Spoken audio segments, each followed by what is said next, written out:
नवयुग की गंगोत्री से बही ज्ञान की धारा है। हम युग का निर्माण करेंगे, यह संकल्प हमारा है। हम बदलेंगे, युग बदलेगा, यही हमारा नारा है। सद्विचार घर घर पहुँचाएं, यह कर्तव्य हमारा है।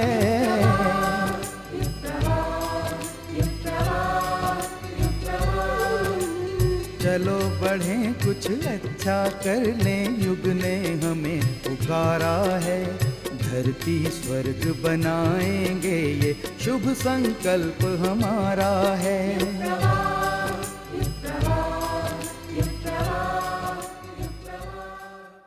भारतीय संस्कृति में गौ, गंगा, गायत्री और गुरु को सर्वोपरि स्थान दिया गया है। गंगा और गायत्री का प्राकट्य दिन भी एक ही है। जनसाधारण सिर्फ गंगा दशहरा को मानते हैं, पर ज्ञान विज्ञान का आदि स्रोत तथा सबको सद्बुद्धि देने वाली गायत्री जयंती के बारे में कोई नहीं जानता। वेद मूर्ति तपोनिष्ठ परम पूज्य गुरुदेव पंडित श्री राम शर्मा आचार्य जी ने गायत्री महाशक्ति से जन जन को अवगत कराया और इसी पवित्र दिवस में वे गायत्री के साथ एकाकार हो गए। गायत्री, गंगा और गुरु के इस पावन पर्व के बारे में विस्तार से जानने के लिए आइए देखते हैं इस पर्व की झलक झांकियाँ। बहनों और भाइयों, परम पूज्य गुरुदेव कहा करते थे कि अगर कोई तुमसे ये कहे कि तुम्हारे गुरु से कोई ज़्यादा तपस्वी है तो मान लेना, कोई तुम्हारे गुरु से ज़्यादा विद्वान है तो मान लेना, लेकिन अगर कोई ये कहे कि तुम्हारे गुरु से ज़्यादा प्यार करने वाला भी इस दुनिया के अंदर मौजूद है तो कभी मत मानना। गुरु ने प्यार बांटा है, इतना प्यार बांटा है, और आज उसी प्यार को लेकर जन जन तक पहुंचाने का दिन है। परम पूज्य गुरुदेव की जन्म शताब्दी निकट आ रही है। 2011 में उस जन्म शताब्दी के वर्ष पर, उससे पूर्व हमें क्या करना होगा? धरती का कोई कोना ना छूटे जहाँ हम अपने गुरु के प्यार को लेकर, उनके विचार को लेकर न पहुँच पाएँ। बहनों और भाइयों, हमारा संकल्प तभी पूरा होगा जब हम उस गुरु के प्यार को, उनके संदेश को, उनके विचार को लेकर घर घर में पहुँचेंगे, गांव गांव में पहुँचेंगे। जन्म शताब्दी वर्ष आ गया, हम सबके गुरुदेव का शिष्य साथियों दौड़ो आया, महापर्व युगदेव का, महापर्व युगदेव का। सभी भाइयों बहनों से निवेदन है, एक बार बड़ी शक्ति से, श्रद्धा से, प्यार से जयकार लगाएंगे। दोनों हाथ उठा लीजिए। बोलो युगाधिपति महाकाल की।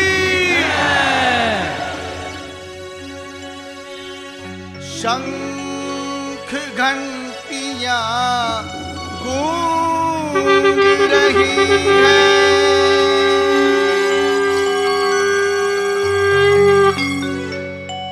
वर्ष जन्म शताब्दी आया,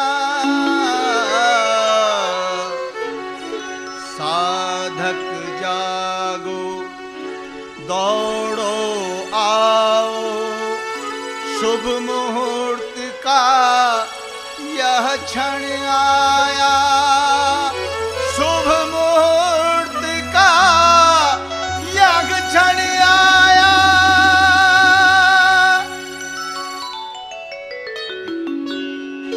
जन्म शताब्दी वर्ष आ गया,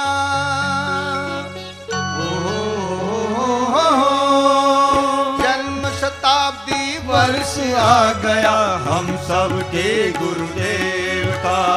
जन्म शताब्दी वर्ष आ गया हम सबके गुरुदेव का।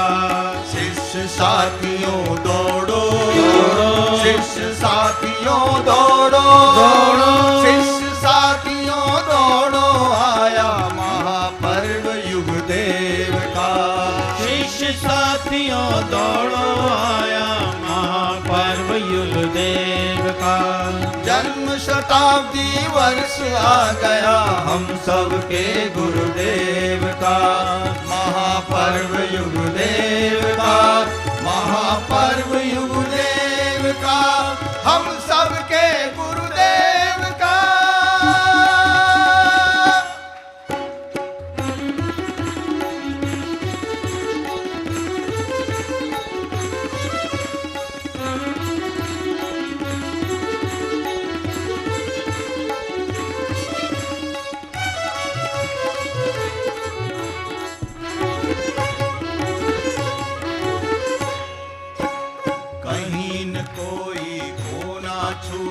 शहर गांव का छोर हो, शहर गांव का छोर हो, गुरुवर को सब जाने समझे, युग विचार चहुँ ओर हो, युग विचार चहुँ ओर हो, युग साहित्य सभी भाषा में घर घर हम पहुँचाएंगे, घर घर हम पहुँचाएंगे। आधी पंक्ति बोली जा रही है, आप सभी भी दोहराएंगे तो बहुत अच्छा लगेगा। युग साहित्य सभी भाषा में घर घर हम पहुँचाएंगे, घर घर हम पहुँचाएंगे। हम सब सच्चे युग सैनिक हैं, गुरुवर को बतला देंगे, गुरुवर सबको बतला देंगे। महाक्रांति हित खुला निमंत्रण है यह तो गुरुदेव का, महाक्रांति हित खुला निमंत्रण है यह तो गुरुदेव का। जन्म शताब्दी वर्ष आ गया हम सबके गुरुदेव का, पर्व गुरुदेव का, महापर्व युगदेव का, हम सबके गुरुदेव का।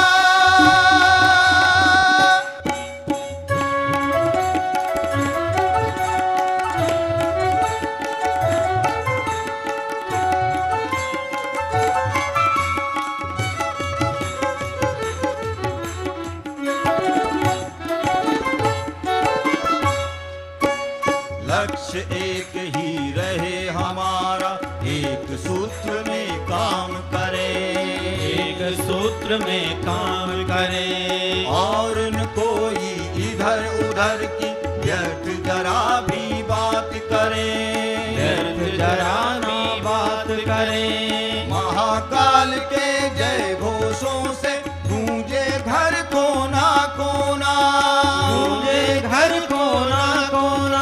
अधिपति महाकाल की, महाकाल के जय घोषों से गूंजे घर कोना कोना, गूंजे घर कोना कोना।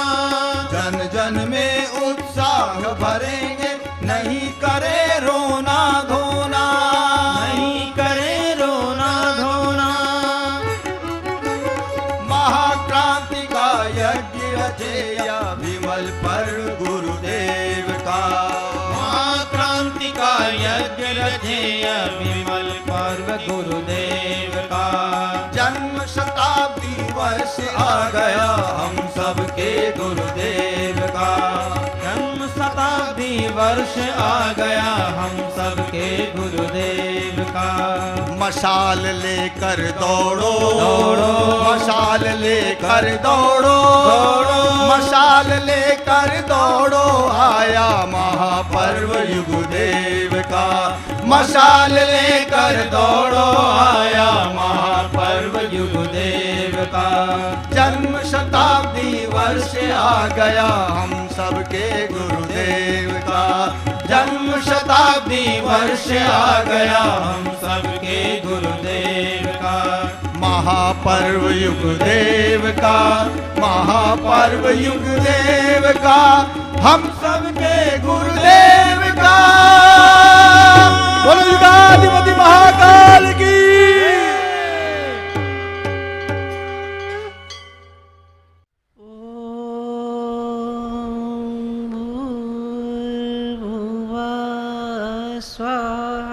तत्सवितुर्वरेण्यं भर्गो देवस्य धीमहि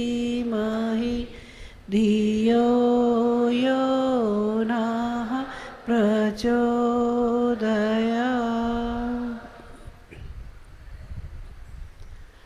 परम पूज्य गुरुदेव और वंदनीय माता जी की सूक्ष्म उपस्थिति में विराजमान शक्ति स्वरूपा माताओं, बहनों और भाइयों, आज का दिन गंगा दशहरा और गायत्री जयंती का दिन इस देश की संस्कृति और आध्यात्म की गंगोत्री का दिन। आज के दिन के बारे में पुराणों में एक आख्यान आता है। आख्यान क्या है, आप लोगों ने सभी ने सुना होगा। एक बार ब्रह्मा जी की पत्नी सावित्री किसी बात से नाराज होकर अपने मायके चली गई।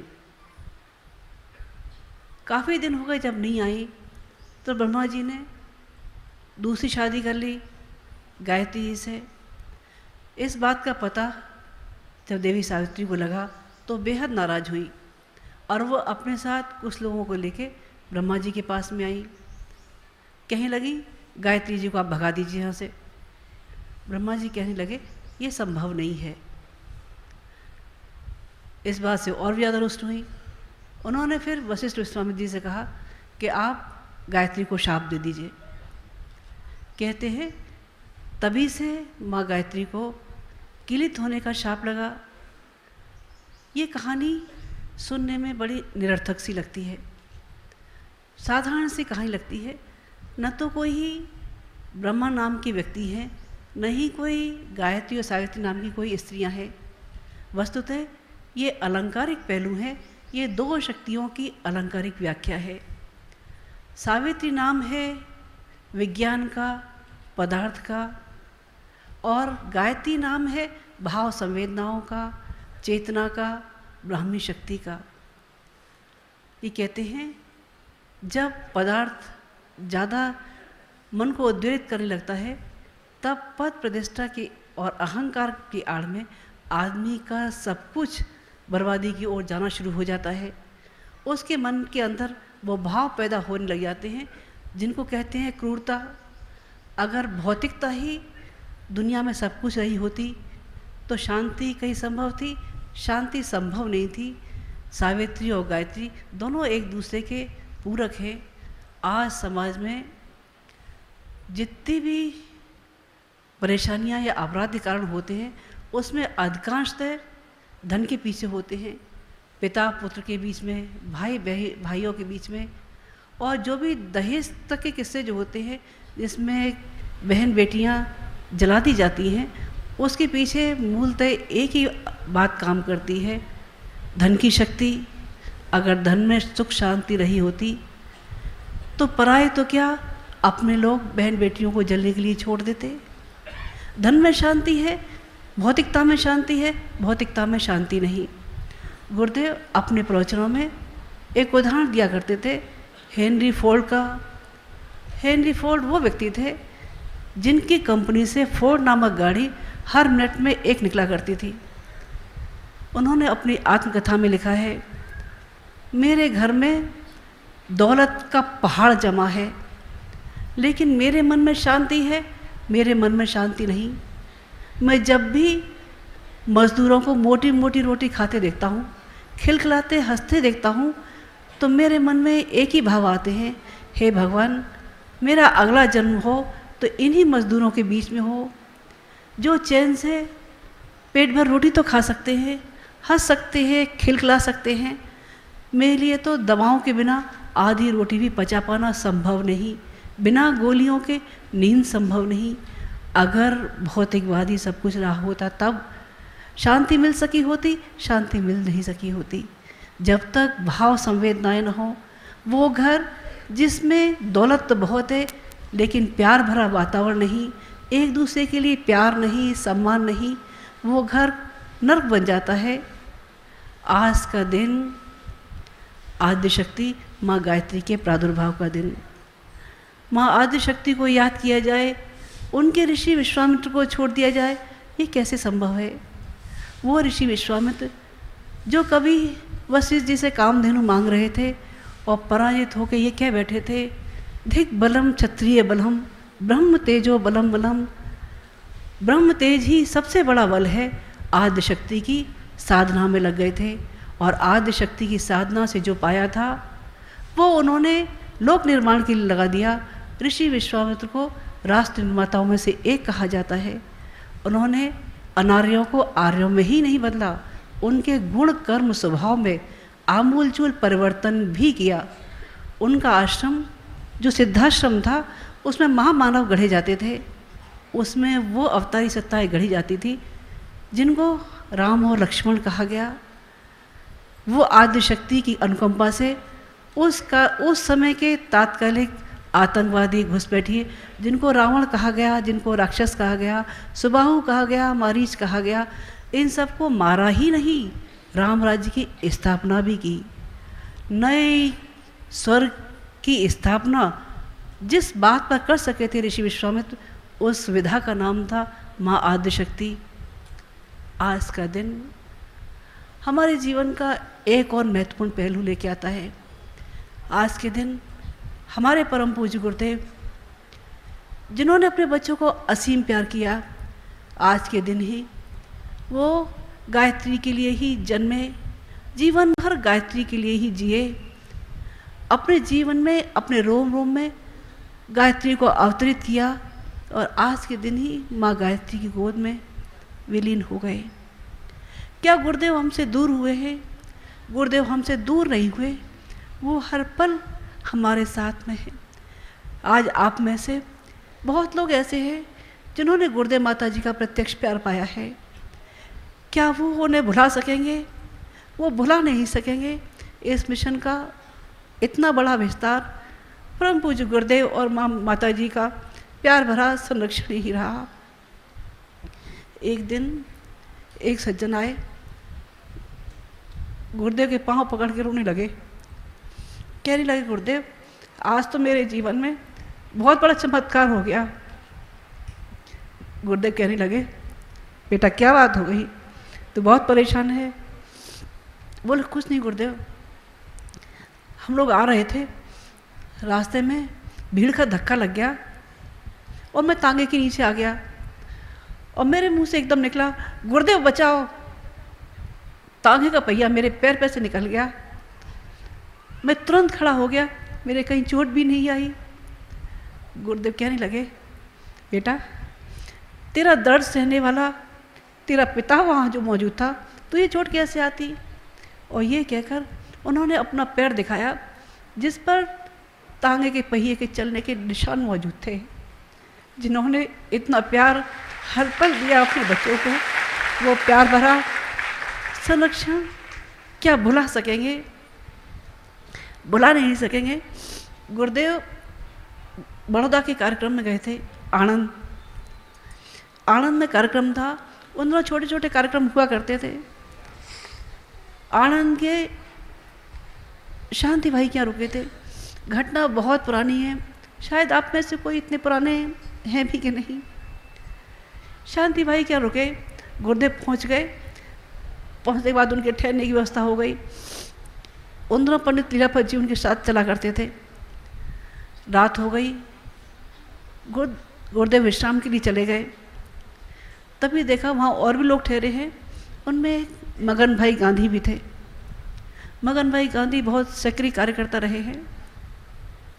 उनको रात को हार्ट का दौरा पड़ा। डॉक्टरों को बुलाया, डॉक्टरों ने उनको मृत घोषित कर दिया। घर में कोहरा मच गया, हाय तौबा मच गई, चारों तरफ हो हल्ला मच रहा था। पंडित जी उतर के आए, क्या बात है, ये हो हल्ला शोर शराबा किस बात का है? लोगों ने कहा, पंडित जी अनर्थ हो गया, हमारे बहुत बड़े सक्रिय कार्यकर्ता थे मगन भाई गांधी, उनको अभी अभी हार्ट अटैक हुआ, डॉक्टर ने कह दिया ये अब इस दुनिया में नहीं है। पंडित जी परेशान हो गए। गुरुदेव विश्राम में थे, उन्होंने दरवाज़ा खटखटाया, गुरुदेव आज तो अनर्थ हो गया। गुरुदेव कहने लगे, बेटा क्या बात है? बोले मगन भाई गांधी अपने बहुत सक्रिय कार्यकर्ता थे, वो नहीं रहे, उनको दिल का दौरा पड़ गया। गुरुदेव कहने लगे, बेटा मुझे वहाँ तक ले चलो।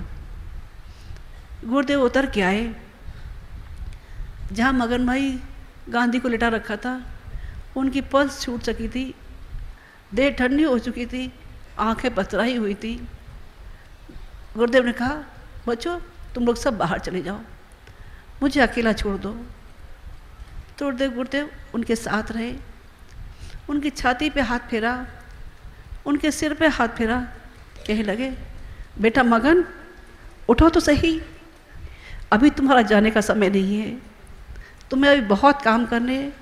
3 बार गुरुदेव ने उनको आवाज़ लगाई, मगन भाई उठो, मगन भाई उठो।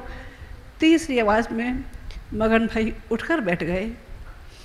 गुरुदेव ने कहा, मगन भाई तुम चाय पियोगे? उन्होंने कहा, हाँ गुरुदेव चाय पीनी है। गुरुदेव ने उनकी पत्नी से कहा, इनके लिए जल्दी से चाय बना के लाओ। उनकी पत्नी चाय बना के लाई, उनको चाय पिलाई। 1 कप चाय पीने के बाद गुरुदेव की तरफ देखा और मुस्कुराए। गुरुदेव बोलने लगे, बेटा 1 कप चाय और पीनी है? उन्होंने कहा, हाँ गुरुदेव। दोबारा फिर चाय के लिए भेजा। 2 कप चाय पीने के बाद मगन भाई उठ खड़े हुए।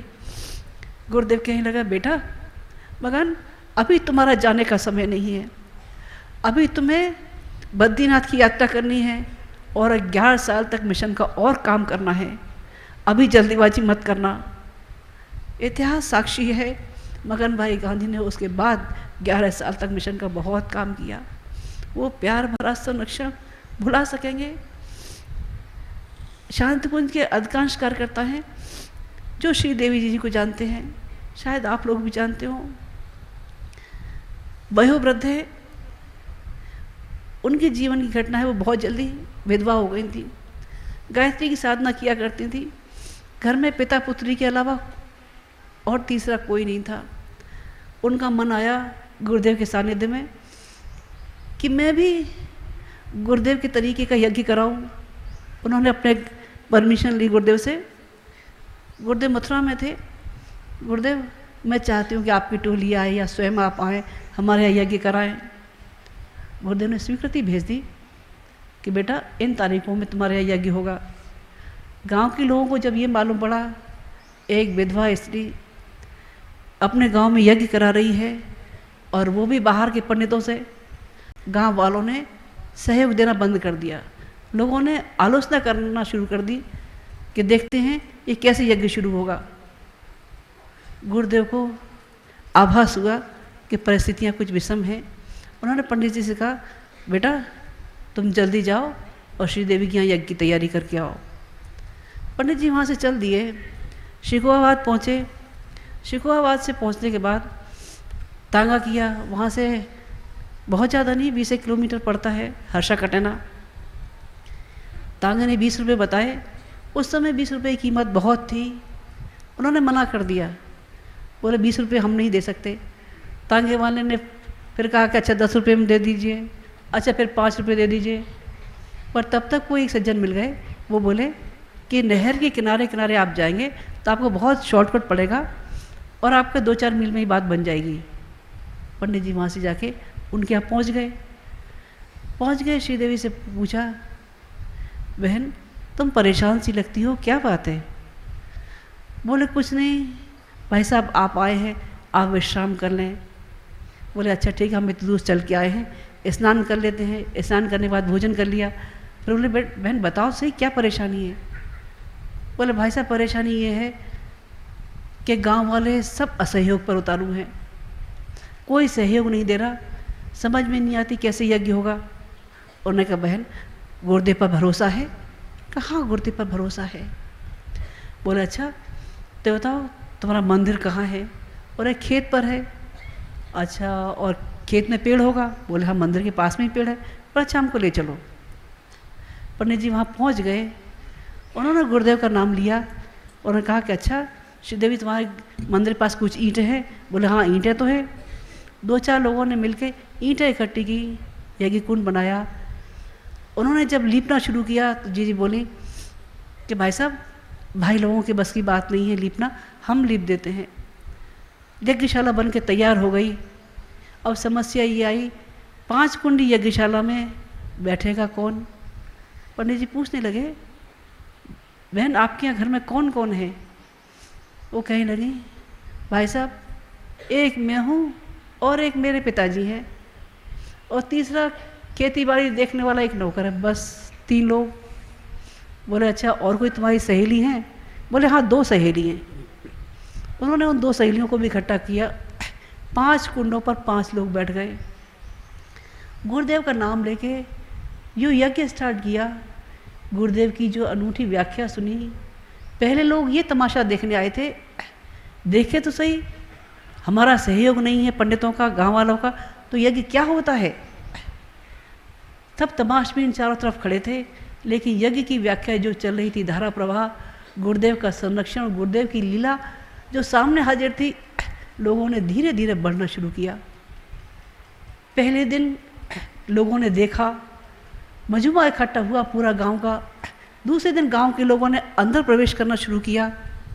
तीसरे दिन बात बढ़ते बढ़ते 20 गांवों तक पहुंच गई, और चौथे दिन दिन भर यज्ञ चला और कम से कम 500 लोगों ने दीक्षा ली। गुरुदेव की इस विराट लीला को क्या हम भुला सकेंगे? भुला नहीं सकेंगे। जिन्होंने अनुदान पाए हैं वो निहाल होते हुए गए हैं। एक और गुरुदेव की बड़ी मार्मिक घटना है जो याद आती है तो रोमांचित हो जाते हैं। गुरुदेव कार्यक्रम में गए थे। कार्यक्रम में काफ़ी लोग इकट्ठे हुए थे, काफ़ी बहनें भी इकट्ठी हुई थी। गोष्ठी चल रही थी, गुरुदेव ऐसे ही मिल रहे थे। उन्होंने देखा बाकी सब प्रसन्न हैं, एक बहन एक कोने में गुमसुम सी बैठी है। उन्होंने पूछा, बेटा क्या बात है, तू परेशान सी लगती है? बोले नहीं गुरुदेव, कोई बात नहीं। नहीं फिर भी कोई बात तो होगी। बोले नहीं गुरुदेव। गुरुदेव को लगा शायद बच्ची अपने मन की बात अकेले में कुछ कहना चाहती है। उनके बेटा बता सही क्या करती है? बोले गुरुदेव मैं विधवा हूँ, नौकरी करती हूँ, और मेरा मन है मैं आपका काम बहुत करूँ। अखंड ज्योति बांटती हूँ, 150 प्रतियाँ एक दिन में बांट देती हूँ। उसका मुझे कोई वो नहीं, लेकिन मन में पीड़ा जब होती है, जब मैं सुबह अखंड ज्योति लेके जाती हूँ नौकरी जाने के पहले, तो लोग दरवाज़ा बंद कर देते हैं और कह देते हैं सुबह ही सुबह विधवा का मुंह देख लिया, पता नहीं खाना मिलेगा भी कि नहीं मिलेगा। शाम को जाती हूँ तो लोग यूँ बंद कर देते हैं, मनहूस घर में आ गई, कैसे हमारे रात की दिनचर्या चलेगी। गुरुदेव मेरा मन तो बहुत है काम करने का, मैं आपकी पत्रिका इतनी बांटती हूँ, कभी नहीं बट पाती तो पैसे मैं अपनी तरफ से भर देती हूँ।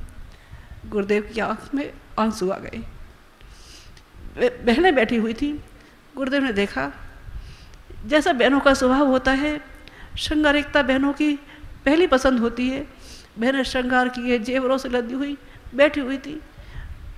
गुरुदेव सामने आए और कहने लगे, बेटा ये बच्ची जिसका जीवन गंगा जल सा पवित्र है, जिसका आचरण में गंगा भी पीछे रह जाएगी, उस आचरण वाली उस देवी को तुम लोग तिरस्कार करते हो, और खास तौर से वो बहनें जिनके जीवन का एक हिस्सा ही बहन है, अपने ही लोग अपने ही लोगों को काट दें, ये कहाँ की अक्लमंदी है।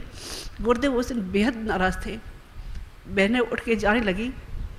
पंडित जी ने कहा, बहनों आप परेशान मत हो ना, पिता का दर्द है जो एक दूसरी बच्ची का दर्द सहन नहीं कर सके।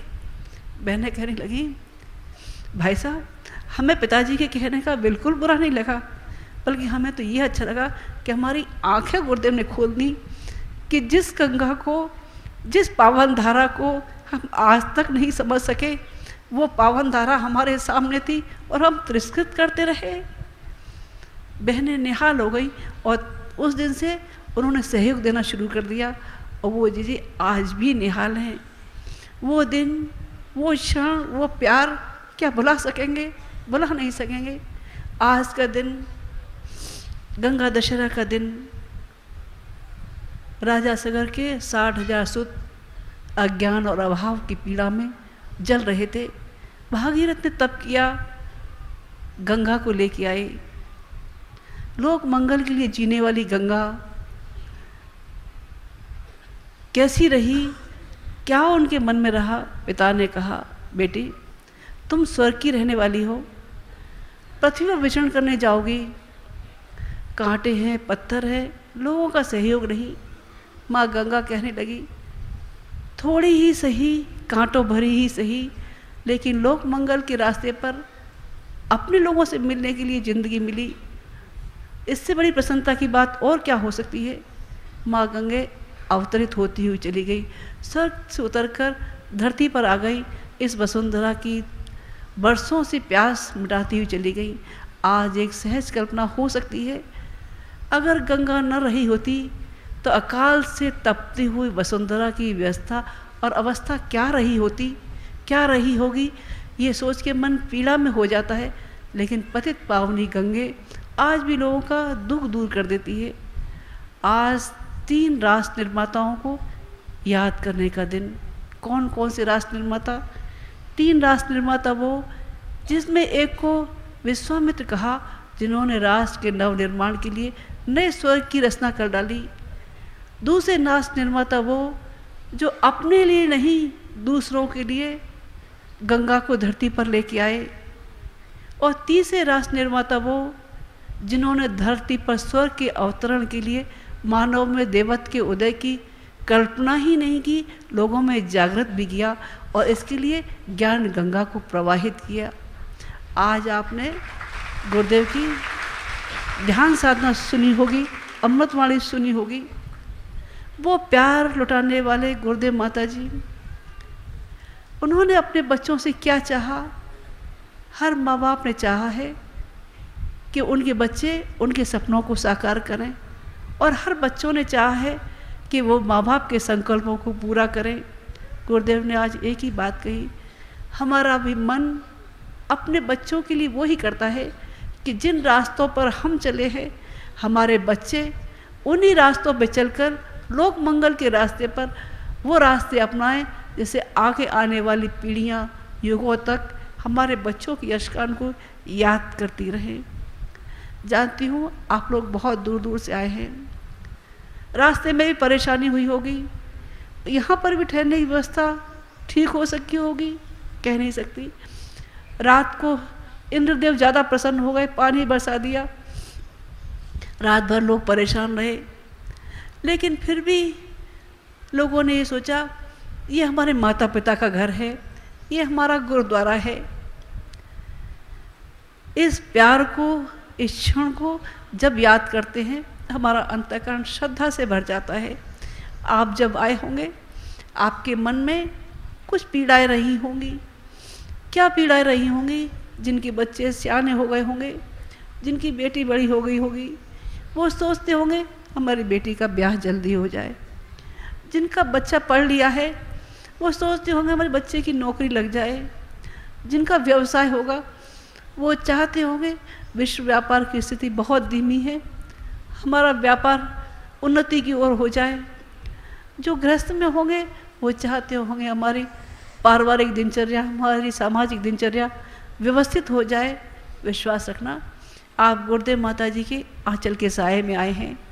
जिस क्षण आप सोए होंगे, उनका प्यार भरा हाथ आपके सिर पर घूमता हुआ चला गया होगा, कहते हुए चले गए, बच्चों तुम परेशान हो, हम सुखी कैसे हो सकते हैं?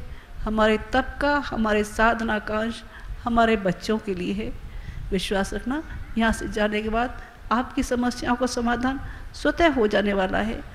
लेकिन आज गायत्री जयंती के पावन पर्व पर हम संकल्प में उनके संकल्प पूरा करें। ओम शांति।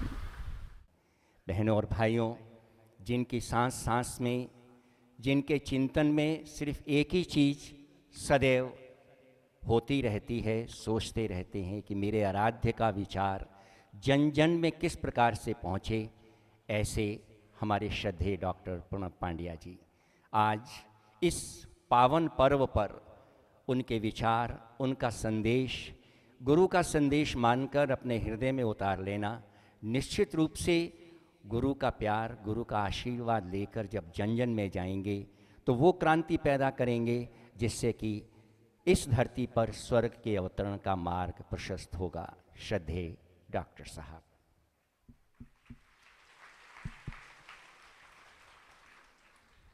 कमर सीधी कर लें, दोनों हाथ गोद में रखें, प्रार्थना करें कि हमारी बुद्धि सन्मार्ग की ओर चले।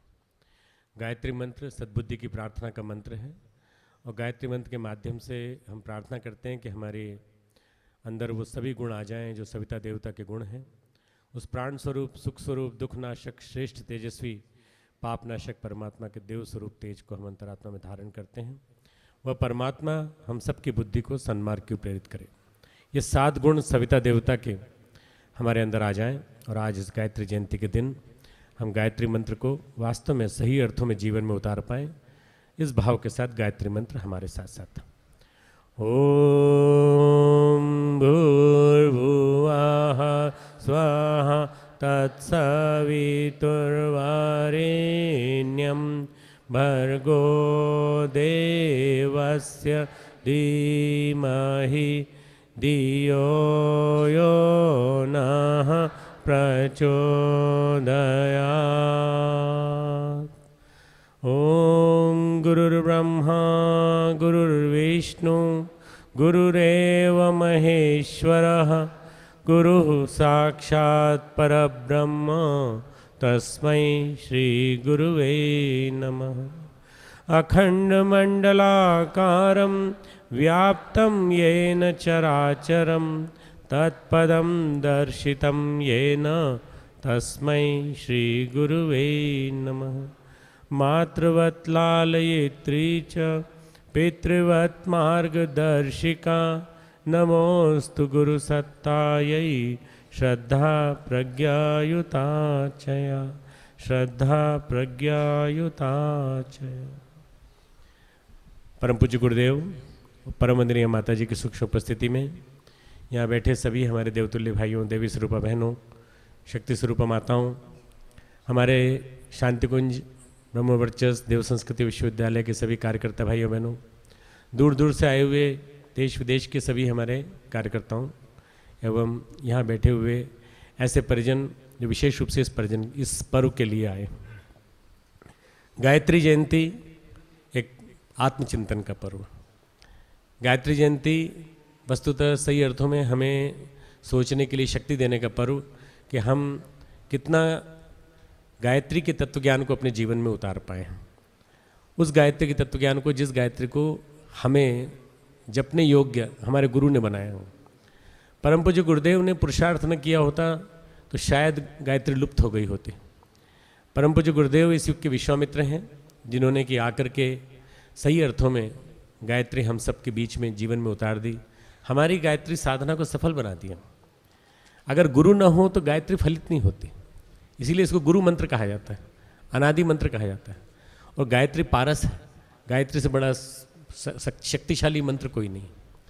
गायत्री के 24 अक्षर 24 अवतारों के प्रतीक हैं। भारतीय संस्कृति के जो 24 अवतार हैं उनके प्रतीक हैं। गायत्री के 24 अक्षरों में प्रत्येक अक्षर में बीज मंत्र के समान इतनी शक्ति भरी पड़ी है कि यदि उसको सही अर्थों में जीवन में उतारा जाए तो मनुष्य न जाने कहाँ से कहाँ पहुँच सकता है। पैसा चाहता है, पैसा पा सकता है। बच्चों की, बाल बच्चों की, सबकी समृद्धि चाहता है, यश चाहता है, वो मिल सकता है। अगर अपने जीवन में शांति चाहता है, शांति मिल सकती है। अगर अपने जीवन में आध्यात्मिक प्रगति चाहता है तो वो मिल सकती है। पर न जाने कितना अभागा है मनुष्य कि पारसमणि हमारे पास होते हुए भी हम कितना अशांत मनस्थिति वाला जीवन जीते हैं। हम कितनी ऐसी परिस्थितियों में जीते हैं जिससे कि लगता है कि कहीं हम ऐसा ही जीवन जीते हुए मांगते मांगते ही चले जाएंगे और सारा जीवन समाप्त हो जाएगा। एक अवतारी चेतना हमारे जीवन में आई और एक प्रत्यक्ष साक्षात हमारे जीवन में एक पारसमणि की तरह से मंत्र हमारे जीवन में आया, जिसको कि परम पूज्य गुरुदेव ने शाप मुक्त कर दिया, उसका उत्कीलन समाप्त कर दिया। और उसके पश्चात भी अगर हम उसका यदि लाभ नहीं उठा पाए तो हमसे बड़ा अभागा वास्तव में कोई नहीं। ये हमें बार बार सोचना है। आज का दिन परम पूज्य गुरुदेव के महापर्व, एक प्रकार से अवतरण का दिवस, परम पूज्य गुरुदेव के जीवन में गायत्री महाशक्ति के अवतरण का दिवस, परम पूज्य गुरुदेव के माँ गायत्री की गोद में सोने का दिवस। आज ही के दिन 2 जून 1990 को परम पूज्य गुरुदेव ने हम सबके सामने अपने महासमाधि ली थी और अपने आप को माँ गायत्री के चरणों में अर्पित कर दिया था। 5 वर्ष पहले परम पूज्य गुरुदेव ने घोषणा कर दी थी कि हम इस तिथि को जाएंगे, पर इस तिथि को गुप्त रखा गया था। और गुरुदेव ने कहा था इस बीच हम जितना काम कर देंगे उतना काम संभवतः इतिहास में पहले किसी ने नहीं किया होगा। परम पूज्य गुरुदेव के 80 वर्ष में 75 वर्ष शुरू के और अंतिम जीवन के 5 वर्ष, 5 वर्षों में जो काम गुरुदेव ने किया, 5 वीरभद्रों का उत्पादन, अपने सूक्ष्म शरीर से इतनी शक्ति का उत्पादन और आने वाले समय के लिए काम करने के लिए, लोगों को मार्गदर्शन देने के लिए 20 क्रांतिधर्मी किताबों की एक पूरी की पूरी ग्रंथावली, छोटी छोटी किताबें, 32-32 पृष्ठ की किताबें परम पूज्य गुरुदेव ने उन्हीं दिनों लिखी और कहा मेरे सारे जीवन भर का साहित्य एक और मेरे 20 किताबें एक और।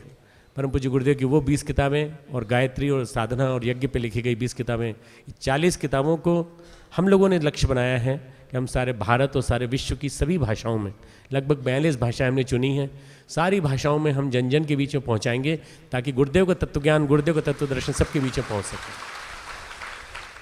भाइयों बहनों, अब उसी गुरु सत्ता के जन्म शताब्दी वर्ष का समय आ गया। कुल मिला के आज से, मैं आज सुबह बैठा चिंतन कर रहा था कितने दिन बचे, 930 दिन बचे बस। परम पूज्य गुरुदेव का 8 फरवरी 2011 से 28 जनवरी 2012 तक, 1 वर्ष तक जन्म शताब्दी वर्ष मनाया जाएगा। पर जन्म शताब्दी वर्ष हमारा अभी से आरंभ हो गया।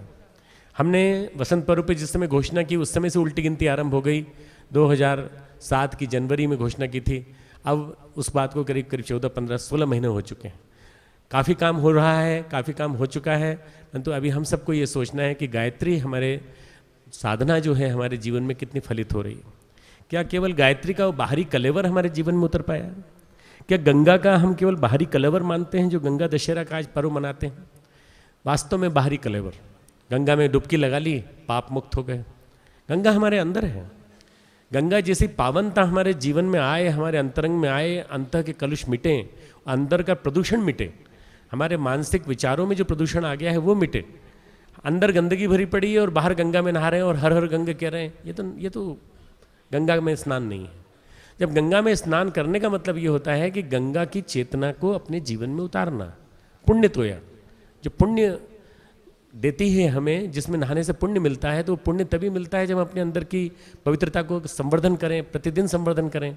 पर ये मिलेगा तब जब हम अपने जीवन में सही अर्थों में गंगा और गायत्री दोनों को एक मानते हुए, ज्ञान गंगा, गायत्री, गंगा हमारे अंदर की आध्यात्मिक चेतनता, चैतन्यता की धारा, ये दोनों जब तक हमारे जीवन में सही अर्थों में नहीं उतरेंगी, तब तक दशों पाप जिनसे हम पीड़ित रहते हैं, उन दशों पापों का उन्मूलन नहीं होगा। इसीलिए दशहरा कहा जाता है। आज गंगा दशहरा है, 10 पापों का हरण करने वाली गंगा। कौन गंगा? ये आध्यात्मिक गंगा, जिसका नाम है गायत्री। परम पूज्य गुरुदेव ने गायत्री को जिया। उन्होंने लिखा है अपनी किताब में, ब्राह्मण मन और ऋषि कर्म। हमने जीवन में एक ही इच्छा रखी कि हम ऋषि बने, तपस्वी बने कि नहीं बने, हम और कुछ बन पाए नहीं बन पाए, पर हमने ऋषि बनने की कोशिश की और हम ऋषि बन करके हमने दिखा दिया। सही अर्थों में अगर हम आज कहें कि आज के युग में किसी ने प्रयोग किया क्या ऋषि बनने का? बहुत सारे लोग अपने आप को, कोई योग ऋषि कहता है, कोई कुछ ऋषि कहता है, कोई ऋषि कहता है। मित्रों, ऋषि बनना आसान नहीं है। ऋषि वो होते हैं जो दृष्टा होते हैं। ऋषि वो होते हैं जो जीवन में कुछ सूत्रों को उतारते हैं तो उनको आचरण में उतार करके करके दिखा देते हैं। ऋषि वो होते हैं जो संस्कृति को जीवन में जीते हैं, केवल वेश विन्यास से नहीं, बल्कि अपने जीवन में ब्राह्मणत्व को गुरुदेव ने जिया और गायत्री को जीवन में इतना आत्मसात कर लिया कि गायत्री उनकी हो गई। गायत्री के 24 महापुरुषों का निर्देश उनको मिला। 24 महापुरुषों का मतलब आप समझते हैं, 24 लाख के 24 महापुरुषरण कठोर तपश्चर्या के साथ, लगभग 1-1.5 छटाक छाछ, लगभग थोड़ा सा जौ, और वो भी खिलाया हुआ गाय को, और गाय के गोबर में से निकला हुआ निथार के, इतना सा करीब करीब, मुश्किल से इतना, 24 घंटे में केवल इतना, और वो भी 24 वर्ष तक लेना, ये कठोर तप है। और इस कठोर तप के साथ साथ 3 वर्ष की उन्होंने जेल काटी, इसलिए 3 वर्ष अतिरिक्त तप किया उन्होंने। और उस अतिरिक्त तप में 8000 गायत्री मंत्र की माला रोज। आप कहेंगे इसमें क्या है, हम भी कर लेंगे, हमारी माला 2 मिनट में हो जाती है, कोई दिक्कत नहीं। हाँ, आपकी माला 2 मिनट में हो जाती होगी क्योंकि आप सटाक करते हो, देखते जाते हो और फट से पूरी कर देते हो। ये माला बाहर की नहीं, अंदर की। गुरुदेव ने कहा है हमने अपनी भाव की अभिव्यक्ति अखंड दीपक में आहुति देकर के की, और इस तरह से की कि गायत्री हमारे अंदर आत्मसात होती चली गई, गायत्री की चेतना हमारे अंदर उतरती चली गई और हम गायत्रीमय बनते चले गए, गायत्रीमय बनते चले गए गुरुदेव। इसीलिए हम गुरुदेव को गायत्री का रूप कहते हैं। भाइयों बहनों, मैं अपने जीवन की अभूतपूर्व घटना बताना चाहता हूँ। पहले भी बता चुका हूँ कई बार, परंतु इसलिए बताता हूँ कि कई लोग नए होंगे, इसलिए वो कम से कम सुन सकेंगे।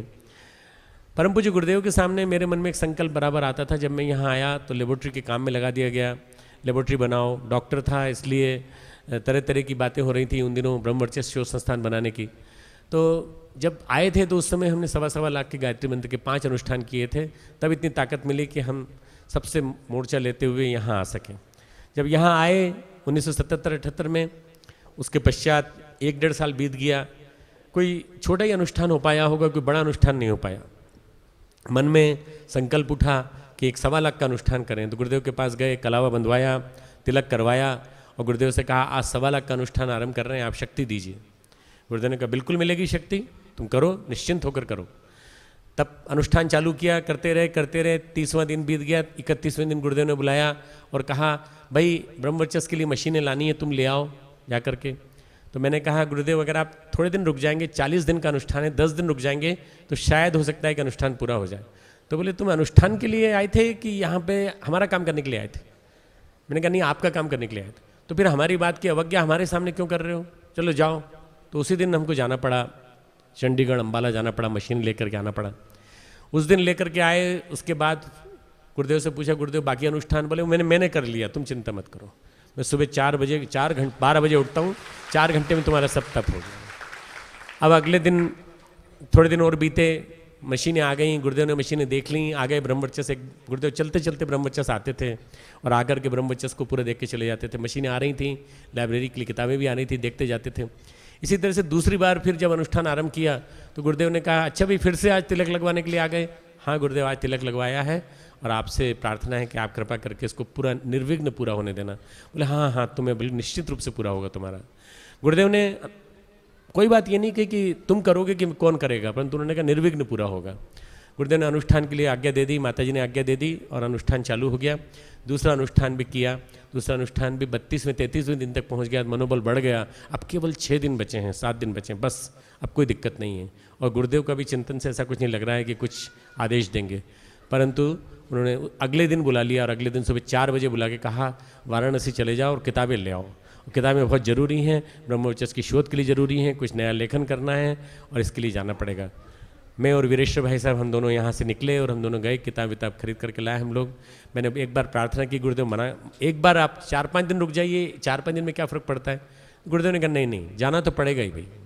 अगर तुमने संकल्प लिया है कि हमारी बात मानोगे तो अपनी बात मान, नहीं अगर साधना करनी तो करो, कोई दिक्कत नहीं है। फिर हमको गुरु मत कहना बस। फिर अब इससे बड़ी और डांट क्या हो सकती है? तो ये मान करके कि गुरुदेव का आदेश है। दूसरा अनुष्ठान भी किया। फिर पूछा गुरुदेव बाकी अनुष्ठान का क्या होगा? बाकी अनुष्ठान कर दिया तुम्हारा, तुम चिंता मत करो। बाकी अनुष्ठान भी गुरुदेव ने कर दिया। तीसरा अनुष्ठान भी ऐसे टूटा, चौथा अनुष्ठान भी ऐसे टूटा। तीनों बार चौथी बार भी मशीनें लेने के लिए जाना पड़ा। 5वीं बार का अनुष्ठान 38 दिन चल गया, 39वां दिन चालू होने वाला था। और जब परम पूज्य गुरुदेव ने कहा अरे भाई सुबह जल्दी आ जाना, मैंने कहा अब आज का दिन भी फिर गया। ये 5वां अनुष्ठान भी बट्टे खाते में गया और ये भी गुरुदेव कहेंगे मैंने कर दिया, क्योंकि मुझे करने का मौका नहीं मिल रहा है। तो मैं गया फिर से ऊपर, मैंने कहा गुरुदेव आपने इसीलिए बुलाया ना कि कहीं भेजना चाहते? बोले हाँ।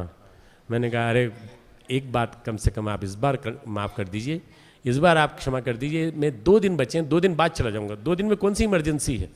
मान लीजिए मैं ले आया नहीं ले आया तो कोई फ़र्क थोड़ी पड़ता है, 2 दिन बाद काम आ जाएंगे। बोले नहीं जाना तो पड़ेगा, पर एक बात बता दो, आज तुमको एक बात बतानी पड़ेगी कि तुम अनुष्ठान क्यों करते हो?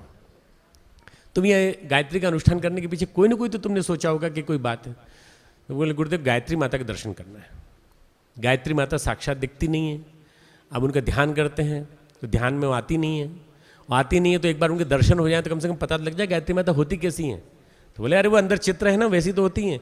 और गुरुदेव ध्यान नहीं लगता, मन नहीं लगता, बार बार मन भटकता है। आपका ही मन भटकता होगा, हमारा ही मन भटकता था। तो मन भटकता है, आप बताइए गायत्री माता के दर्शन करने के चाहिए। अच्छा तुमने पहले क्यों नहीं बता दिया? पहले बता दिया होता तो 4 अनुष्ठान में इतने परेशान नहीं होते। चलो आंख बंद कर लो। गुरुदेव ने आंख बंद करने के लिए कहा।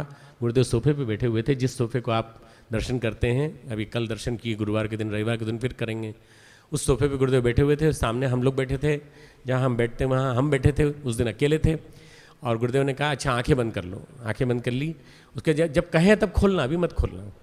जब गुरुदेव ने 2 मिनट बाद कहा आंखें खोलो, तो आंखें खोली तो सोफे पर परम पूज्य गुरुदेव के स्थान पर गायत्री माता विराजमान थी और गायत्री माता विलीन होकर के गुरुदेव में मिल गई। गुरुदेव गायत्री माता में विलीन हो गए। गुरुदेव बार बार ये दृश्य जैसे कोई इसमें वीडियो में होता है कि एक दृश्य जाता है, दूसरा दृश्य आता है, तो एक दृश्य जाता है, दूसरा दृश्य आता है, एक दृश्य के साथ दूसरा दृश्य मर्ज होता चला गया। और गुरुदेव ने उसके बाद हमने आंखें मली। आंखें मलने के बाद गुरुदेव ने कहा अब तो विश्वास हो गया ना, गायत्री माता को दर्शन हो गए? बोले हाँ हो गए गुरुदेव, अब आपके माध्यम से पूरा का पूरा स्वरूप समझ में आ गया कि आप ही साक्षात गायत्री, गायत्रीमय हमारे गुरुदेव। हमारे मन में किसी प्रकार का संकोच नहीं आना चाहिए। जब हम अपने गुरुदेव की सत्ता को नहीं समझ पाते तो हम तरह तरह के लोगों में भटकते हैं, इधर उधर जाते हैं, कोई चमत्कार की बात करता है तो उधर चले जाते हैं। हम धैर्य रखकर यदि उन्हीं के साथ जुड़े रहें तो ये मान करके चलें कि विश्वामित्र के स्तर का तप उन्होंने किया। 3 तरह की चीज़ें की जाती हैं जब गायत्री के साथ जुड़ा जाता है, तो 3 चीज़ें की जाती हैं। पतंजलि ने कहा है मनुष्य का चित्त ही उसका मनुष्य का व्यक्तित्व है, मनुष्य का सबकॉन्शियस ही उसका व्यक्तित्व है। चित्त को देख लिया तो सब कुछ देख लिया, और चित्त यदि साफ नहीं हो पाया तो सब गंदा है। यदि हमारे चित्त में मलिनता है तो बाहर से हम कितने सुंदर दिखते हों, कितने ही बढ़िया दिखते हों, सब गड़बड़ है। मनुष्य का चित्त यदि साफ हो गया तो सब ठीक है। चित्त को साफ करने की कितनी प्रक्रिया है? 3 पतंजलि ने बताई हैं। पहला तप, दूसरा स्वाध्याय, तीसरा ईश्वर प्रणिधान। पहले को तप को आप चाहें तो ये कह दीजिए साधना उपासना का पूरा एक समन्वित स्वरूप। स्वाध्याय को आप कह लीजिए कि ज्ञान का अर्जन, ज्ञान योग की साधना, और ईश्वर प्रणिधान को आप ये मान लीजिए कि भक्ति योग का जीवन में समावेश। पहला साधना, दूसरा आपके जीवन में आ जाए ज्ञान योग, और तीसरा आ जाए आपके जीवन भक्ति योग। ये तीनों चीज़ आ जाएं तो वास्तव में हमारी चित्त में निर्मलता आती चली जाएगी और हमारा चित्त स्वच्छ होता चला जाएगा। हमारे चित्त की स्वच्छता के साथ साथ हमारे अंदर जो बहुत सारे परेशानियां बैठी हुई पड़ी हैं, जो हमारे जीवन में भवरोग बन करके निकलती रहती हैं, बंधन बन गए, हम नहीं जानते इन रोगों का कारण क्या है। हमारे बारे में गुरुदेव ज़्यादा जानते हैं, हमारे बारे में गायत्री महाशक्ति के रूप बने हुए गुरु ज़्यादा जानते हैं, हम नहीं जानते। हम बार बार डॉक्टरों के पास जाते हैं, अपनी चिकित्सा कराते हैं, हम बार बार औरों के पास जाते हैं, अपनी समस्याओं का कारण पूछते हैं, हम ज्योतिषी के पास जाते हैं, पर इससे ज़्यादा सबसे ज़्यादा भवरोग का जो वैद्य कहा गया है, सबसे बड़ा ज्योतिषी कहा गया है, वो गुरु को कहा गया। विशेष रूप से गायत्री जिसको सिद्ध है वो सबसे बड़ा गुरु है, और वो कारण शरीर के रूप में हमारे बीच में आज भी विराजमान है। तो उन्होंने हमें आज्ञा दी, पतंजलि रूप में ही परम पूज्य गुरुदेव को मान लीजिए आप, उन्होंने आज्ञा दी कि तप करो। तप का मतलब क्या? तप का मतलब जैसे शतपुटी सहस्त्रपुटी भस्म बनाई जाती है, अपने आप को घोटो, रोज घोटो, अपने कुकर्मों को, अपने कषाय कलमशों को साफ करो। जितना आत्मशोधन कर सकोगे उतना ही तुम अपने आप को परिमार्जित कर सकोगे। आत्मशोधन परिमार्जन की कसौटी पर ही गायत्री सिद्ध होगी, नहीं तो गायत्री जीवन में नहीं उतर पाएगी। तप का मतलब ये नहीं होता मित्रों कि आप नंगे पांव चलें, आप फटे कपड़े पहन के घूमें और कहें साहब हमने तो सब कुछ छोड़ दिया। तप का मतलब ये नहीं होता कि आप जो है बर्फ़ के सिल्ला पे लेट जाएं, आप बहुत गर्मी सहें, वो तप नहीं, वो तितिक्षा है। वो तितिक्षा है, वो अतिवाद है, पर वो तब जरूरी है जब आपको प्रायश्चित करना हो। तप का मतलब होता है आपके जीवन में स्थूल शरीर, सूक्ष्म शरीर, कारण शरीर को ठीक करने के लिए आपने जीवन में कुछ नियमों को उतारा कि नहीं, आपने कुछ नियमों का पालन किया कि नहीं। चाहे आहार का छोटा सा नियम हो, चाहे अपनी वृत्तियों पर नियंत्रण करने का नियम हो, चाहे वो किसी न किसी रूप में आपने अपने जीवन में एक चीज़ उतार ली हो कि हम इस माध्यम से, अस्वाद व्रत के माध्यम से अपने ऊपर अंकुश लगाने का प्रयास करें। छोटा सा अणुव्रत, अस्वाद व्रत के माध्यम से और किसी की निंदा न करने के माध्यम से। मन का तप, मन का तप क्या है? किसी की निंदा नहीं करेंगे, किसी की आलोचना नहीं करेंगे, कभी किसी के साथ बुरा नहीं करेंगे व्यवहार। आप देखिए आप सबके प्रिय बन जाते हैं और आप गुरुदेव के प्रिय बन जाते हैं सबसे ज़्यादा। शरीर का और मन का तप सबसे बड़ा ये। और अंतःकरण का तप क्या? अंतःकरण का तप ये कि आप अपनी निष्ठा गुरु के साथ मान के चलिए और आप कभी भी किसी और के बारे में मत सोचिए। आध्यात्मिक ब्रह्मचर्य इसी को कहा गया है। आध्यात्मिक ब्रह्मचर्य का मतलब ये होता है कि अपने आप को अपने गुरु के साथ जुड़ा हुआ माने, और किसी 50 लोग आकर्षित करेंगे आपको, 50 लोगों का सम्मोहन आपको खींच के ले जाएगा, पर यदि आपने अपने आप को परम पूज्य गुरुदेव से जोड़ा है तो उनके साथ जुड़े रहिए, फिर अलग होने की जरूरत नहीं। आप जुड़े रहेंगे तो मिलेगा आपको। तो इसलिए तप, सबसे पहला तप यदि आपने किया, तप में अहंकार भी आ सकता है, जैसे विश्वामित्र को आ गया था। अकेला तप वास्तव में सही नहीं है। तप के साथ स्वाध्याय जरूरी है। स्वाध्याय मतलब स्व का अध्ययन। स्वाध्याय मतलब अपने विचार, अपने अंदर, अपने बारे में, स्वयं का अपने बारे में विचार, अपने को विचारों का परिपोषण देना, अपने अंदर अच्छे विचारों की खेती, ये स्वाध्याय है। स्वाध्याय का मतलब केवल किताबों को पढ़ लेना नहीं है। स्वाध्याय का मतलब होता है अच्छे विचारों को अपने जीवन में स्थान देना। अच्छे विचारों को जीवन में स्थान देकर क्या करना? उनकी खेती करना। खेती करना, जैसे आप फूलों की खेती करते हैं, जैसे आप अन्न की खेती करते हैं, जैसे आप जड़ी बूटियां लगाते हैं, ऐसे ही आप अच्छे विचारों को अपने अंतः क्षेत्र में बोने का प्रयास करें। तब आपको पता चलेगा कि अच्छे विचारों को बोते बोते आपका व्यक्तित्व, आपका व्यवहार, आपके संस्कार, आपका शरीर, मन, परिष्कार सब कुछ होता चला जा रहा है। तप के साथ यदि स्वाध्याय नहीं हुआ तो तब प्रमाद में तप आपको ले जाएगा अहंकार में। इसलिए तप के साथ स्वाध्याय जरूरी है, क्योंकि श्रेष्ठ विचारों का पोषण बहुत ज़्यादा जरूरी है। परंतु स्वाध्याय अकेला भी गड़बड़ करेगा। स्वाध्याय अकेला बुद्धि विलास दे सकता है। स्वाध्याय अकेला आपको ये कह सकता है कि मेरे जैसा बुद्धिमान दुनिया में कोई नहीं है। आप कहो वो कोटेशन देता हूँ, इस वेद में ये लिखा है, उपनिषद में ये लिखा है, पुराण में ये लिखा है, और मेरे से बड़ा विद्वान कोई नहीं है इस धरती पर। आदमी के अंदर अहंकार आ जाता है। तप से भी अहंकार, स्वाध्याय से भी अहंकार, अकेले से। इसलिए तीसरी चीज की जरूरत है, ईश्वर प्रणिधान, ईश्वर में अपना विलय, ईश्वर के साथ अपना समन्वय। और ईश्वर कौन हो सकता है? साक्षात गुरु से बड़ा कोई ईश्वर है नहीं, किसी को हमने देखा नहीं। तो हम आज गायत्री की ज्ञान गंगा की त्रिपदा की 3 धाराओं के साथ जुड़ करके तप, स्वाध्याय, ईश्वर प्रणिधान, ईश्वर के साथ अपना समन्वय, प्रीति, उनके साथ मिलना, उनके साथ मिलन हो, और उनके साथ मिलन होकर के क्या हम उनके साथ एकाकार हो सकते हैं? और एकाकार होने के बाद फिर भक्तिमय हो जाने के बाद फिर सारा संसार अपना दिखाई पड़ता है। ये विश्वामित्र के साथ घटी घटना बड़ी विलक्षण है। विश्वामित्र ने कठोर तप किए। ब्रह्मर्षि वशिष्ठ के साथ उन्होंने कठोर प्रतिद्वंदिता की, और इतनी प्रतिद्वंदिता की कि उनके लिए, उनको जब लगा कि मेरे को ब्रह्मर्षि पद नहीं देंगे ये, तो उनको मारने के लिए हथियार तक बना लिए, सब कुछ कर लिए। इस सीमा तक हिंसा की प्रतिशोधात्मक प्रक्रिया में आ गए, जबकि गायत्री का जप कर रहे थे। गायत्री का जप करते करते कामुकता उन पर सवार हो गई, और नृत्य करते करते इंद्र की भेजी हुई रंभा और विभिन्न प्रकार की जो उनकी वो थी, वो सब के सब आईं, और उन्होंने उनके जीवन में विक्षेप डाला, काम वासना ने डाला, क्रोध ने डाला। अहंकारी वो बनते उसके पहले उनके जीवन में गायत्री माता आईं, और गायत्री माता ने कहा भक्ति का समावेश करो शिष्य, भक्ति का।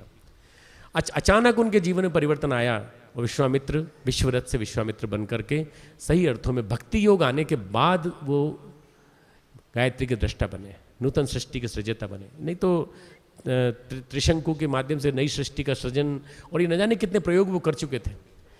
विश्वामित्र जैसा तपस्वी कोई नहीं होगा मित्रों। विश्वामित्र जैसा तपस्वी इसलिए नहीं होगा कि विश्वामित्र इतनी बार तप टूटने के बाद कभी भी हारे नहीं, नीचे से फिर चालू किया। एक राजा था जिसने देखा कि मेरे को कैद में डाल दिया गया है, तो कैद में डालने के बाद वो देख रहा था शून्य में कि अब मुझे कौन निकालेगा। उसने देखा एक कीड़ा है, नीचे से जाता है, ऊपर तक जाता है, फिर नीचे गिर जाता है, फिर कोशिश करता है, फिर ऊपर जाता है, फिर ऊपर जाता है, थोड़ी दूर तक पहुंचता है, फिर नीचे गिर जाता है, फिर ऊपर तक जाता है। ऊपर तक जाकर जाते जाते उसने दिन भर की यात्रा में ऊपर तक पहुंच करके रास्ता बना लिया। विश्वामित्र ने लगभग इसी तरह से अपनी साधना को नीचे से ऊपर तक जाने के बाद टूटने के बावजूद भी 1 बार, 2 बार, 3 बार, 6 बार उनकी तप साधना टूटी, पर 7वीं बार उन्होंने जब गायत्री महाशक्ति की कृपा उनके ऊपर बरसी, उन्होंने जीवन में उतार लिया। परम पूज्य गुरुदेव ने कहा हमने गुरु भक्ति के दंगल में अपनी व्यायामशाला में प्रयोग किया, और उसके माध्यम से ईश्वर भक्ति के दंगल में पहुंच गए। गुरु भक्ति के माध्यम से ईश्वर भक्ति के व्यायामशाला में पहुंचना ये केवल शिष्य के बलबूते संभव है। तो मित्रों, ये जो प्रक्रिया है हमारे जीवन में तीनों के तीनों आनी चाहिए, क्योंकि गायत्री मंत्र विचार क्रांति का बीज है। गायत्री मंत्र विचार क्रांति का बीज है, और विचार क्रांति आज सारे विश्व की समस्याओं का समाधान यदि हो सकता है तो विचार क्रांति के द्वारा हो सकता है। समूह मन का परिष्कार यदि हो सकता है तो वो विचार क्रांति के द्वारा हो सकता है। यदि आज जमाना बदलेगा, और जमाना बदलेगा, लोगों के तनाव मिटेंगे, लोगों की समस्याएं मिटेंगी, तो केवल गायत्री के माध्यम से। समूह मन का परिष्कार करने के लिए गायत्री परिवार का आविर्भाव हुआ है। गायत्री परिवार ही सारे विश्व का उद्धार करेगा।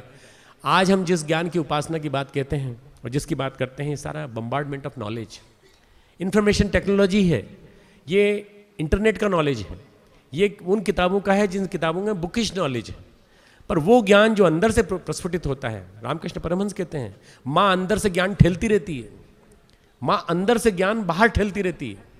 अगर माँ अंदर से ज्ञान ठेलती रहती है तो वो ज्ञान हमारे जीवन में उतरता क्यों नहीं? हमारे जीवन में विज्ञान क्यों उतरता है? मात्र विज्ञान उतरता है या अज्ञान उतरता है? अज्ञान ही अहंकारी बनता है, ज्ञानी नहीं बनेगा। ज्ञानी जितना बनेगा उतना विनम्र बनेगा। इसलिए ज्ञान अपने जीवन में जो जितना ज़्यादा उपार्जित कर पाएगा वही आदमी सही अर्थों में आज के दिन, इस ज्ञान की पर्व के दिन, गंगा दशहरा के दिन सही अर्थों में उपासना कर पाएगा कि हमारे जीवन में गायत्री का ज्ञान उतरे, गायत्री का तत्वज्ञान हमारे जीवन में फलित हो, गायत्री का तत्वज्ञान हमारे जीवन में उतरने लगे। और गायत्री का तत्वज्ञान जीवन में उतरने लगेगा मित्रों तो क्या होगा? चारों तरफ विचार क्रांति के बीज फूटने लगेंगे। परम पूज्य गुरुदेव ने कहा था, बेटा तुम मेरे विचारों को फैला भर दो, फिर तुम देखना चारों तरफ क्रांति ही क्रांति होने लगेगी, चारों तरफ विस्तार ही विस्तार होने लगेगा और लोगों के मन बदल जाएंगे, लोगों के विचार बदल जाएंगे। आतंकवाद का यदि कोई उपचार है मित्रों तो वह गायत्री है और कुछ नहीं है। समूहगत मन का यदि जितने भी ज़्यादा तनाव जो चारों तरफ फैला पड़ा है उसका कोई उपचार है तो गायत्री है। वो गायत्री बहुत शक्तिशाली है। गायत्री की शक्ति को पहचाना नहीं लोगों ने। अभी एक छोटी सी चीज़ का विस्फोट हुआ है, उसी से लोग चमत्कृत हैं। अभी बहुत बड़ी चीज़ का विस्फोट होना है और 2011 तक हमें परम पूज्य गुरुदेव के ज्ञान को, परम पूज्य गुरुदेव की ही ज्ञान को नहीं बल्कि विद अर्थात जानना, और विद से बना है वेद, और वेद की माता है गायत्री। अर्थात समस्त धर्मों का मूल कौन है? वेद। और वेदों का मूल कौन है? गायत्री। तो गायत्री ही समस्त धर्मों का आदि स्रोत है, चाहे वो क्रिश्चियनिटी हो, चाहे वो मुस्लिम धर्म हो, चाहे कोई भी धर्म हो। अगर कोई आदि स्रोत है तो गायत्री है। और आने वाले दिनों में सारे विश्व में जिस मंत्र की उपासना की जाएगी वो गायत्री है, सुनिश्चित रूप से मान करके चलिए मित्रों। उसी के माध्यम से सारे विश्व मानस का परिष्कार होगा, लोगों के तनाव मिटेंगे, लोगों के चिंतन में जो उद्वेग छाया हुआ है वो मिटेंगे। हमें अगर परिष्कार करना है मित्रों, लोगों के विचारों को बदलना है तो हमें ज्ञान के माध्यम से क्रांति करनी पड़ेगी। और वो ज्ञान क्रांति परम पूज्य गुरुदेव के विचारों को जन जन के बीच पहुंचाने से होगी। आप पहुंचा के तो देखिए, हमारे बीच में बच्चियाँ आई हुई हैं। एक बच्ची चिली से आई हुई है, एक बच्ची जर्मनी से आई हुई है, और जर्मनी एक हमारे पास भाई आए हुए हैं, रशिया से आए हुए हैं जो गंगोत्री में बैठ के तप कर रहे हैं। अभी बैठे हैं आप लोगों के बीच में और गंगोत्री में बैठ के तप कर रहे हैं। उनको ये अंदर ही अंदर ये ऐसा लगा कि जो कुछ भी हो रहा है वो सब शांति कुंज में हो रहा है, बाकी कहीं कुछ नहीं हो रहा है। तो वो यहाँ आ गए और यहाँ आकर के वो हिंदी भी अच्छी बोल लेते हैं, हिंदी में बात भी करते हैं। ये हमारा हिंदी का प्रवचन भी सुन रहे हैं, पूरा के पूरा हिंदी सीख ली उन्होंने 5 साल में। चिली की बहन आई है, लड़की आई है वहाँ से, और उसने यहाँ आके दीक्षा ले ली, सब कुछ ले ली। जीजी ने उसको नाम मैत्रेयी दे दिया और वो मैत्रेयी चिली में जाकर पूरे वो इतनी ज़्यादा दर्द से भरी हुई है कि मैं गुरुदेव को पहुँचाना चाहती हूँ पूरे के पूरे साउथ अमेरिका में, घर घर में, कोने कोने में पहुँचाना चाहती हूँ। स्टेफी हमारे यहाँ है, जर्मनी की लड़की है जिसको जीजी ने नाम दिया है संगमित्रा। वो संगमित्रा हमारी ऐसी है जैसे महेंद्र और संगमित्रा रहे होंगे कभी किसी ज़माने में। वो सब सारे विदेशियों को पूरे आश्रमों में से ढूंढ ढूंढ के लाती है और कहती कहाँ पढ़े हो, असली आश्रम में चलो जहाँ पे ज्ञान है। बाकी तो सब जगह ऐसे ही विज्ञान है और जानकारियाँ हैं, प्रपंच है। अगर आना है तो यहाँ चलो, शांति कुंज चलो। पकड़ पकड़ के लाती है, ढूंढ ढूंढ के लाती है और यहाँ आकर के जोड़ देती है मिशन के साथ। मित्रों, ये क्रांति हो रही है चारों तरफ, सारे विश्व में हो रही है। हमें दिखाई नहीं पड़ती क्योंकि हम बहुत नीचे मंजिल पे बैठे हैं। छोटा सा 2 फुट का 3 फुट का बच्चा, उससे पूछिए दिखाई पड़ता है ऊपर का? बोले नहीं दिखाई पड़ता। और अगर एक 6 फुट के आदमी से पूछिए कहाँ तक दिखाई पड़ता है? बहुत दूर तक दिखाई पड़ रहा है। और उसी 6 फुट के आदमी को आप बहुत ऊंची मंजिल पे बिठा दीजिए, वहाँ खड़ा कर दीजिए, कहेगा हमें कई मीलों दूर का दिख रहा है। आपको दिखाई पड़ता है क्या? गुरुदेव को दिखाई पड़ता था, गुरुदेव को दिखाई पड़ता था। उन्होंने कहा था क्रांतियाँ तेजी से आ रही हैं और परिवर्तन कर लेकर के आ रही हैं। मित्रों, हमें क्रांतियाँ संघर्षात्मक करनी है। 3 क्रांतियाँ हमें संघर्षात्मक करनी है और 3 क्रांतियों को करने के लिए 3 मार्ग ढूंढने पड़ेंगे और 3 स्रोत ढूंढने पड़ेंगे। कौन कौन सी 3 क्रांतियाँ? मित्रों, हमें जो संघर्षात्मक क्रांति करनी है, सबसे बड़ी क्रांति जो करनी है वो हमें आने वाले 1 वर्ष का कार्यक्रम अपने हाथ में लेना चाहिए कि गोवध किसी तरह से बंद होना चाहिए। गोवध किसी भी तरह से बंद होना चाहिए। ये अगर गोवध बंद नहीं हुआ तो हिंसा और विभिन्न प्रकार के जो प्रपंच चल रहे हैं वो सब चलते रहेंगे। गौशालाओं का जहाँ जहाँ भारतीय संस्कृति जुड़ी गौशालाएं हैं उनका निर्माण हो, जहाँ हो चुकी हैं उनका पालन पोषण हो। अगर गोवध बंद हो जाएगा तो वास्तव में मित्रों 3 प्रकार के वध जो हैं वो सारे समाज के लिए परेशानी कारण बने हुए। इसलिए तीनों के खिलाफ संघर्षात्मक आंदोलन। पहला वध गोवध का उन्मूलन हो और गौ संवर्धन हो। गौ संवर्धन के लिए हम रचनात्मक क्रांति कर रहे हैं। दूसरा जो हम कर सकते हैं, कन्या भ्रूण हत्या को बंद कर सकते हैं। कन्या भ्रूण हत्या को बंद करके कन्या को आने दें। आने वाले वर्षों में न जाने कितनी कन्याएं आएंगी, उन कन्याओं को आने दें, क्योंकि वो शक्ति का स्रोत बन के आ रही हैं। वही काम करेंगे मिशन का असली, और उनको काम करने के लिए आने दें, उनको रोके नहीं। नहीं, लड़का होना चाहिए, लड़का तुम्हारी छाती पे बैठ के तुम्हारा खून पिएगा, क्या कर लोगे तुम लोग? लड़की आएगी, शक्तिशाली आएगी और शक्ति का रूप बन करके आएगी। इसलिए कन्या भ्रूण हत्या रुकनी चाहिए। तीसरा वध रुकना चाहिए। आज जो सबसे बड़ा आदमी अपनी आत्महत्या कर रहा है नशे के माध्यम से, उस आत्महत्या को रुकना चाहिए।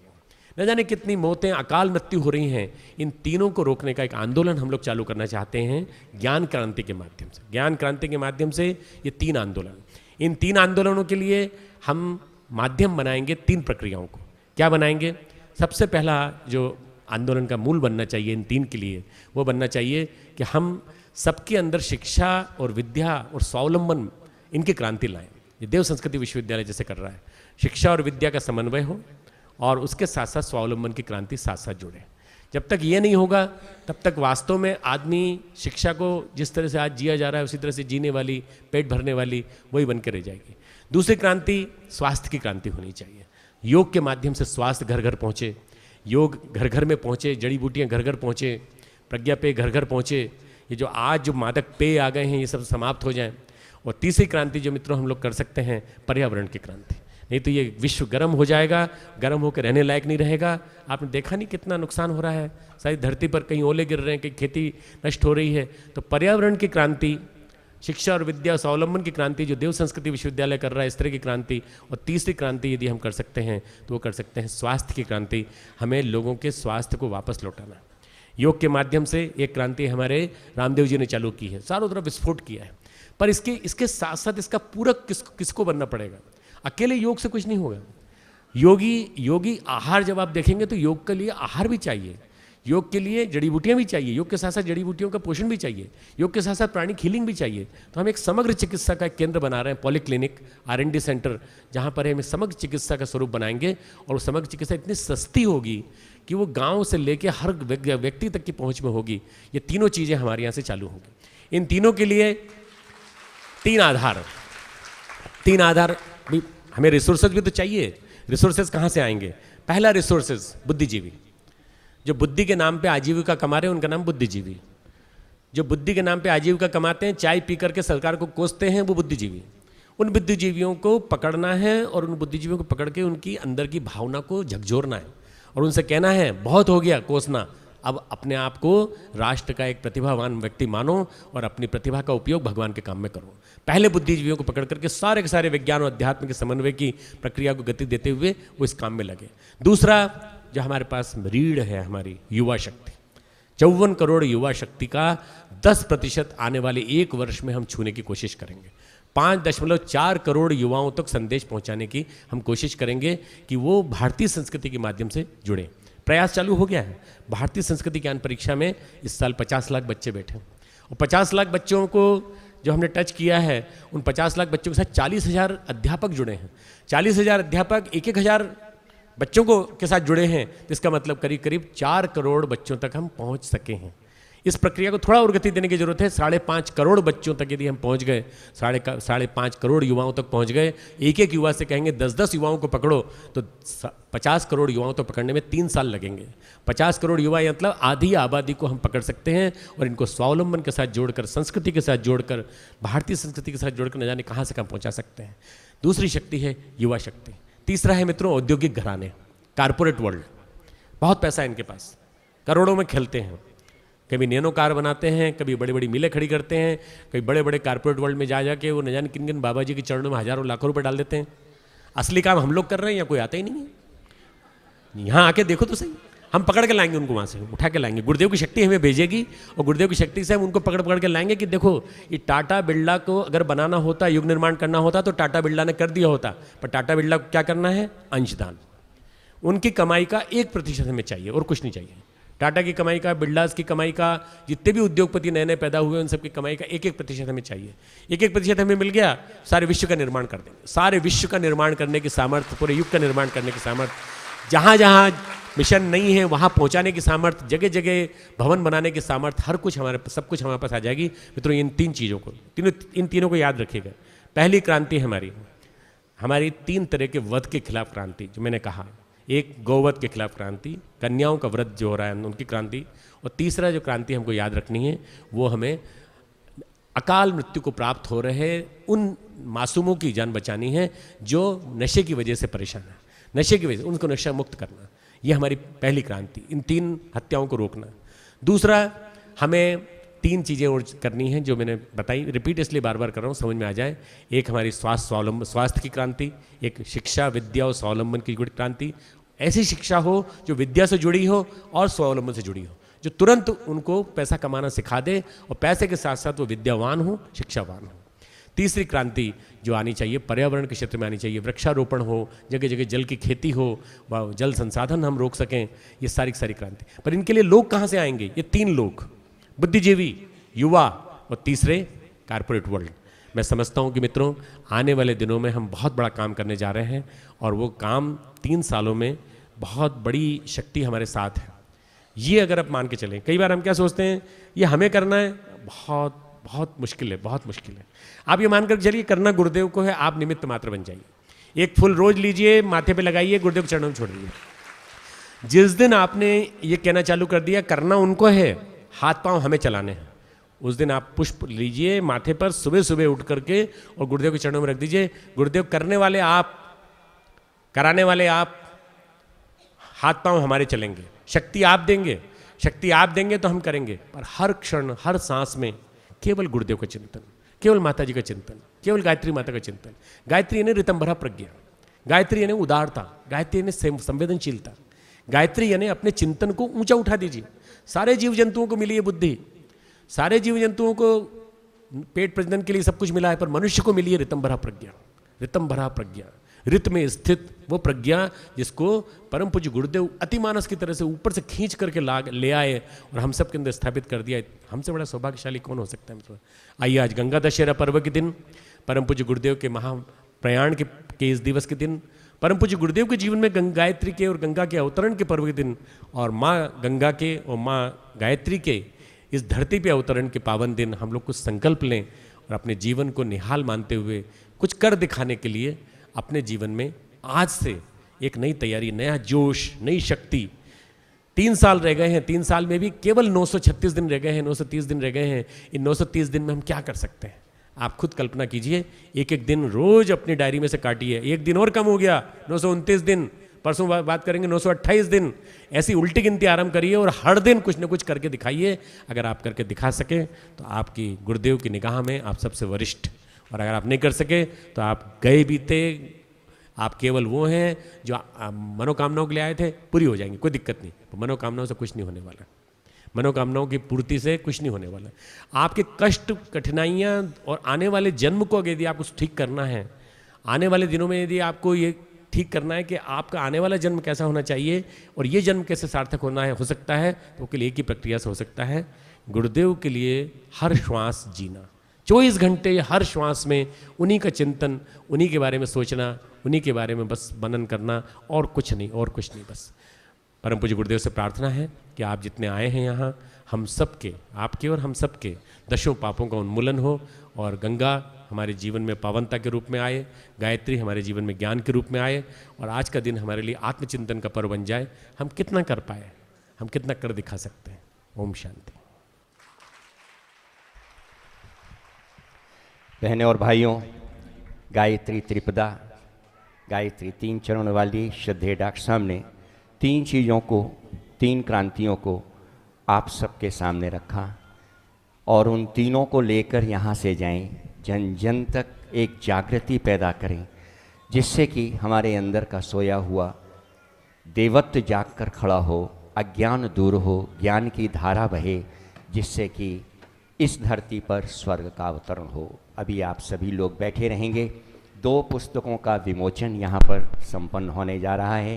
पहली पुस्तक पंजाबी में, भाव संवेदनाओं की गंगोत्री, ये पहली पुस्तक है जिसका विमोचन श्रद्धेय डॉक्टर साहब, श्रद्धेय जी अपने कर कमलों के माध्यम से कर रहे हैं।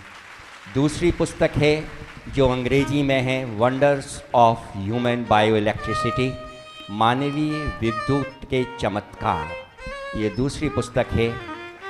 ये इसका विमोचन यहाँ पर कर रहे हैं ये उपलब्ध है, इसको आप ले सकेंगे यहाँ से।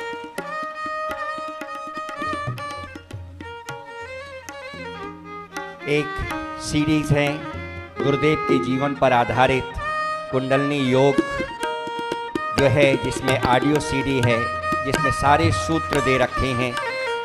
आपके उन सीडी का विमोचन यहाँ पर किया और ये उपलब्ध है।